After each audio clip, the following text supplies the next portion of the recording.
उहे माण्हू लाए काॾे हलिया विया कुर्ब ॾींदा हा जेके सॾे। चाचा अस्सलाम वालेकुम, कहिड़ा हाल आहिनि, ठीकु आहियो? वालेकुम सलाम, बाला जो शुक्र आहे। तूं ॿुधाए, ख़ुशि लॻो पियो आहे न? अलाह जा एहसान लॻा पिया आहिनि। ॿी ख़बर ॿुधव? वरी कहिड़ी ख़बर आहे बा?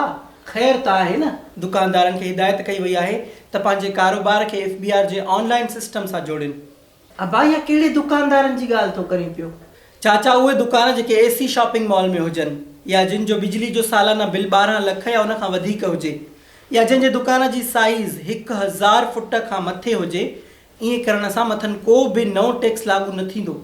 अबा इहो सिस्टम लागू थियण सां क़ौम ऐं आम माण्हू खे कहिड़ो फ़ाइदो थींदो? चाचा इहो सिस्टम लॻण सां दुकानदारनि जी सेल सही रिपोर्ट थींदी ऐं ॿी ॻाल्हि त जेका असांखे रसीद मिलंदी न, उहा FBR जे सिस्टम में दाख़िल करे असां पंहिंजो नालो इनामी कुरानदाज़ी में शामिल करे सघूं था ऐं वॾा वॾा इनाम खटे सघूं था।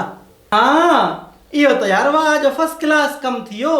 हाणे त मां चवां थो पाण ऐं पंहिंजे घर वारा उन्हनि दुकाननि तां ख़रीदारी कंदासीं जेके FBR जे सिस्टम सां जुड़ियल हूंदा। ॿियनि दुकाननि सां ॼण पंहिंजी लॻे ई कोन।